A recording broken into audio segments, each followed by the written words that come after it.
Hi friends, welcome to Biology Simplified Tamil. நான் உங்க Senthilnathan. Super 7ல Principles of Inheritance Variation chapterல part 2 episode 6 பார்க்குறோம். First question, a cross between two tall plants resulted in offsprings having few dwarf plants. What would be the genotype of both the parents னு கேட்டிருக்காங்க. இங்க ஒரு short trick ஈஸியா ஞாபகம் வச்சுக்கோங்க. எப்போவுமே ஆஃப்ஸ்ப்ரிங்னா யாரு? Young one. ரெண்டு பேரண்ட்ஸ்க்கு பிறக்கக்கூடிய குழந்தைங்களை தான் ஆஃப்ஸ்ப்ரிங் அப்படிம்போம். ஆஃப்ஸ்ப்ரிங் வந்து ரிசசிவாக வரணும். டுவார்ஃப் பிளான்ட், டுவார்ஃப்னா குட்டியாக இருக்க பிளான்ட்டு, அதுதான் ரிசசிவ் பிளான்ட்ஸ். ரிசசிவ் பிளான்ட்ஸ் வரணும், ரிசசிவ் ஆஃப்ஸ்ப்ரிங் வரணும் அப்படின்னா ரெண்டு பேரண்ட்லேயும் ஸ்மால் டி இருக்கணும். இந்த ரெண்டு பேரண்ட்டில் ஸ்மால் டி இல்லை, அப்போ இது ஆன்சர் கிடையாது. இந்த ரெண்டு பேரண்ட்லேயும் ஸ்மால் டி இல்லை, அப்போ ஏசி கிடையாது, எலிமினேட் பண்ணிடுங்க. பி அண்ட் டியில் ஸ்மால் டி ரெண்டு சைட்லேயும் இருக்குது. ஓகே, இங்கே க்ளூ என்ன கொடுத்துருக்காங்க? Few dwarf plants. ட்விஸ்ட்டே அங்கே தான் இருக்குது. இங்கேயும் டுவார்ஃப் பிளான்ட்ஸ் ஆஃப் ஸ்ப்ரிங்கில் வருவாங்க, இங்கேயும் டுவார்ஃப் பிளான்ட்ஸ் ஆஃப் ஸ்ப்ரிங்கில் வருவாங்க. இங்கே கண்டுபிடிக்கிறதுக்கு ஒரு ஈஸியான ஒரு ட்ரிக் என்னென்னா, எந்த ஆப்ஷனில் அதிகமான ஸ்மால் டி இருக்கோ அங்கே அதிகமான டுவார்ஃப் பிளான்ட்ஸ் வருவாங்க. எந்த ஆப்ஷனில் கம்மியான ஸ்மால் டி இருக்கோ அங்கே கம்மியான டுவார்ஃப் பிளான்ட்ஸ் வருவாங்க ஆஃப் ஸ்ப்ரிங்காக. இங்கே பாருங்கள், இங்கே 1 2 தான் இருக்குது, இங்கே 1 2 3 இருக்குது. அப்போது இங்கே தான் ஃபியூ டுவார்ஃப் பிளான்ட்ஸ் ஆஃப் ஸ்ப்ரிங்காக வருவாங்க. ஈஸியாக ஞாபகம் வச்சுங்க, கண்டுபிடிச்சிருங்க. Next, in a dihybrid cross, if you get 9:3:3:1 ratio, it denotes that. இப்போ பாருங்கள், ஆப்ஷனை படித்தா ஈஸியாக கண்டுபிடிச்சிடலாம். The alleles of two genes are interacting with each otherன்னு கொடுத்துருக்காங்க. Alleles of two genes. இப்போது இது ஒரு ஜீன் அப்படின்னா இது ஒரு ஜீன், இந்த ஜீனும் alleles of two genes interacting with each other அப்படின்னா அது இன்டர்ஜீனிக் இன்ஹெரிட்டன்ஸ் அப்படின்னு சொல்லுவோம்.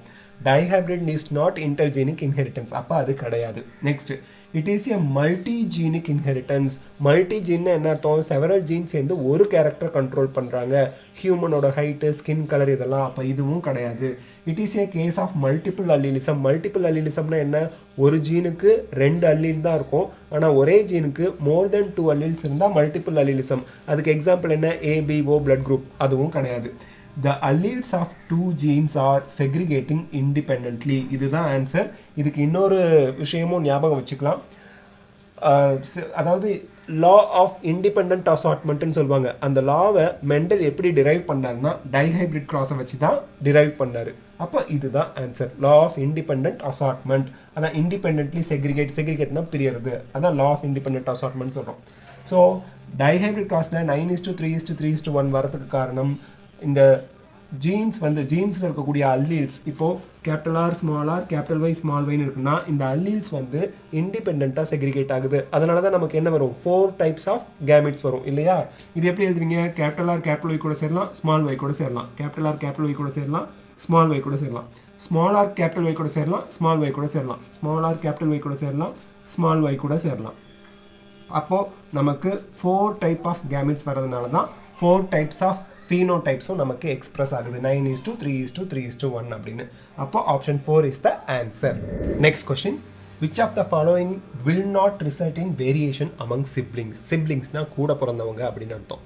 ஒரே பெற்றோர்களுக்கு பிறந்தவங்க, அவங்கள தான் சிப்ளிங்ஸ் அப்படின்னு சொல்லுவோம்.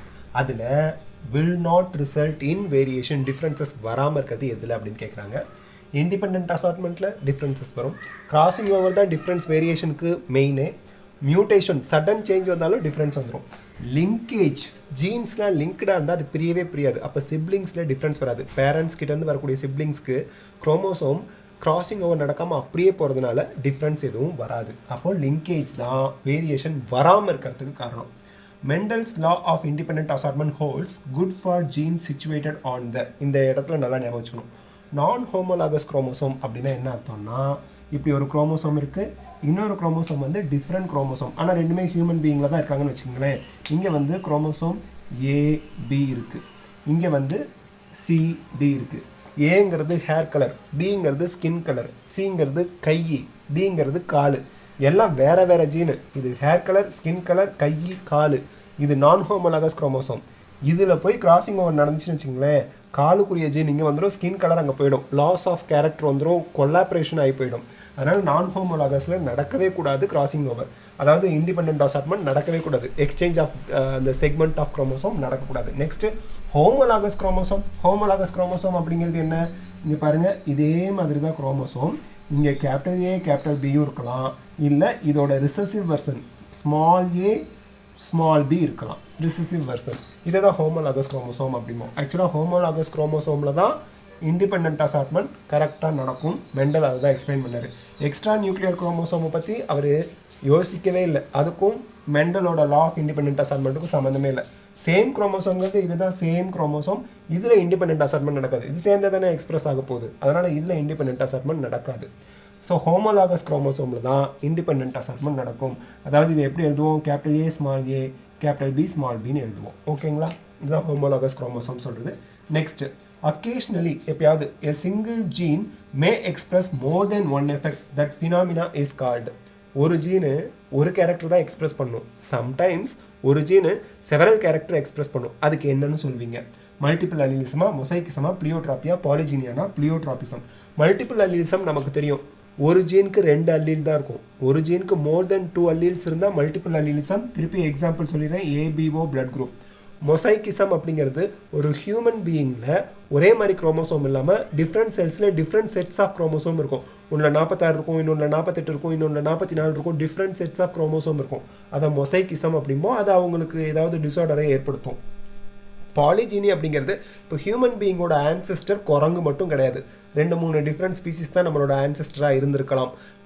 டிஃப்ரெண்ட் ஆன்செஸ்டர்ஸ்லேருந்து ஹியூமன் பீயிங் வந்திருக்காங்க அப்படின்னா அது பாலிஜீனி அப்படின்னு சொல்லுவாங்க. So these are the things. இப்போ next 2 questions பார்த்துடலாம். Next question, in a certain taxon of insects, some have 17 chromosomes and others have 18 chromosomes.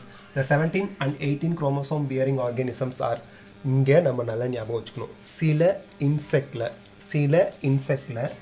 XX XO type of sex determination இருக்கும். XXங்கிறது என்ன? செக்ஸ் குரோமோசோம் ஒரு பேராக இருக்குது. இது கண்டிப்பாக ஃபீமேல் தான். XO ஓனா என்ன அர்த்தம்னா 0ன்னு அர்த்தம். அதாவது ஒரு குரோமோசோம் இல்லை. அப்போது இங்கே -1. அப்போது XOங்கிறது மேலே குறிக்குது. அப்போது 18 ஃபீமேலுக்கு இருந்ததுன்னா ஒன்று கம்மியாக 17 மேலுக்கு இருக்கும். இது சில இன்செக்டில் இருக்கிறது XX XO டைப். அப்போது males and females respectively 17 male 18 female ரெஸ்பெக்டிவ்லினா ஃபஸ்ட்டுக்கு செகண்டுக்குன்னு அர்த்தம். அவ்வளவுதான்.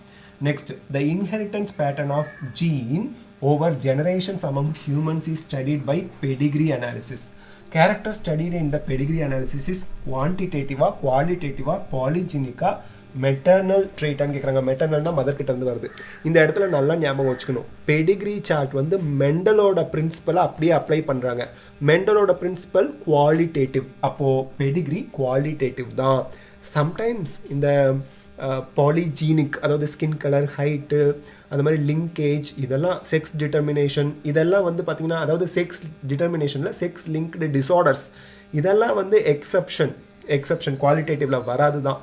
பட் ஸ்டில் பெடிகிரி சார்ட் எதை எக்ஸ்பிரஸ் பண்ணுதுன்னா மெண்டலோட பிரின்சிபலை எக்ஸ்பிரஸ் பண்ணுது.